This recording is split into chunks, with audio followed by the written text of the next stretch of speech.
नमस्कार किसान भाइयों। सर्दियों में पशुओं को खिलाने के लिए हम हरे चारे की बुआई करते हैं। जैसे कि हरे चारे में बरसीन की जो है बुआई की जाती है। बरसीन की बुआई हमारे किसान जो करते हैं तो एक बहुत बड़ी समस्या आ जाती है किसान भाइयों, क्योंकि सर्दियों की ये फसल है और जिस कारण से बरसीन हमारी जो है बढ़वार नहीं कर पाती है, जो बहुत कम दिनों में तैयार नहीं किसान भाइयों हो पाती है, जिससे हम पौष्टिक और प्रोटीन युक्त, क्योंकि पशुओं के लिए हरा चारा उपलब्ध किसान भाइयों नहीं हो पाता है, क्योंकि हमारी बरसीन की जो फसल होती है वो बढ़वार नहीं कर पाती है। ये जो हमारा बरसीन देख रहे हैं किसान भाइयों, ये सिर्फ अभी 28 दिन का हो गया है। ये जो बरसीन की मैंने बुआई की थी, इसकी हाइट देखिए और पूरी ग्रोथ के साथ है, हरापन भी अच्छा है। और किसान भाइयों ये प्रोटीन युक्त पौष्टिक हरा चारा है, जिससे जो भी पशु इसको खाएंगे, जिससे जो भी हमारा दूध का प्रोडक्शन है वो काफ़ी इससे बढ़ जाएगा और पशु जो हैं इसको बड़े चाव से भी खाएंगे किसान भाई। तो हरे चारे की बरसीन की फसल ठंड का कोई असर नहीं होगा, बरसीन ग्रोथ ज़्यादा करेगी, हरा चारा ज़्यादा मात्रा में मिलेगा। अक्सर ज़्यादा ठंड पड़ने से हमारी बरसीन की ग्रोथ और बढ़वार किसान भाइयों रुक जाती है, जिससे हमारे जो पशुओं को हरा चारा उपलब्ध नहीं हो पाता है। लेकिन जो मैं आप लोगों को फार्मूला बताने जा रहा हूँ वो काफ़ी सस्ता भी है और इसको डालना भी काफ़ी आसान है। किसान भाइयों, आप लोगों की जो बरसीन है बहुत कम दिनों में तैयार होगी और पहली कटाई के बाद किसान भाइयों जब हम दूसरी कटाई करेंगे तो पीछे पीछे से आपकी बरसीन की हाइट लगभग बढ़ती जाएगी और दूसरी कटाई भी बहुत कम दिनों में किसान भाइयों आप लोगों की तैयार होगी। तो आप लोग वीडियो को जरूर पूरा किसान भाइयों देखिएगा। प्लीज़ किसान भाइयों, अभी तक अगर आपने चैनल को सब्सक्राइब नहीं किया है तो चैनल को जरूर सब्सक्राइब कर लीजिएगा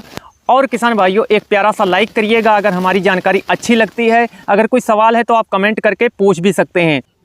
पहला फार्मूला आप लोगों को मैं यूरिया के साथ टॉप ड्रेसिंग के रूप में प्रयोग करना है जो बताने वाला हूं। 1 बीघे की डोज मैं आप लोगों को बताऊंगा।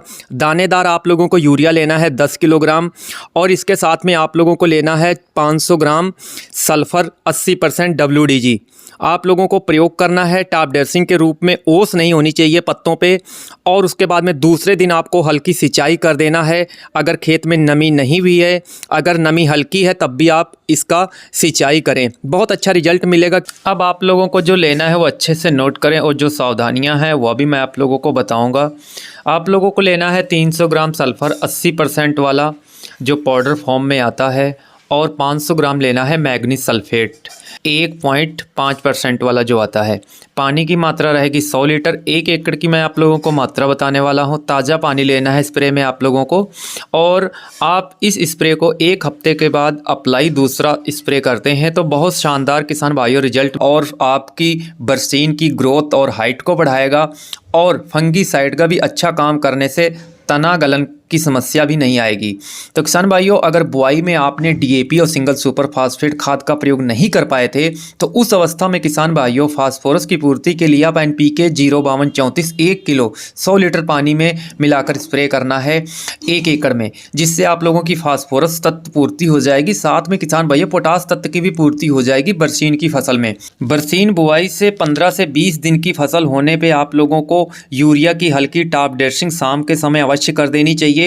और किसान भाइयों हर कटाई के बाद भी आप लोगों को यूरिया की टॉप ड्रेसिंग जरूर करनी चाहिए और गोबर की सड़ी खाद अवश्य प्रयोग करनी चाहिए। मैं किसान भाइयों बरसीन की फसल में ज़रूर गोबर की सड़ी खाद का प्रयोग में लाता हूं और जिससे रिजल्ट बहुत ही शानदार मिलते हैं। वैसे किसान भाइयों पौष्टिक हरा चारा तैयार करने के लिए आप लोगों को बुआई के समय खेत तैयार करते समय आप लोगों को गोबर की सड़ी खाद अवश्य प्रयोग करनी चाहिए। अगर आप अपने स्वस्थ पशुओं के लिए हरा चारा तैयार करना चाहते हैं पौष्टिक प्रोटीन युक्त, तो गोबर की सड़ी खाद कंपोस्ट अवश्य प्रयोग करनी चाहिए। ऑर्गेनिक मैटर ज़मीन के अंदर ज़्यादा रहना चाहिए।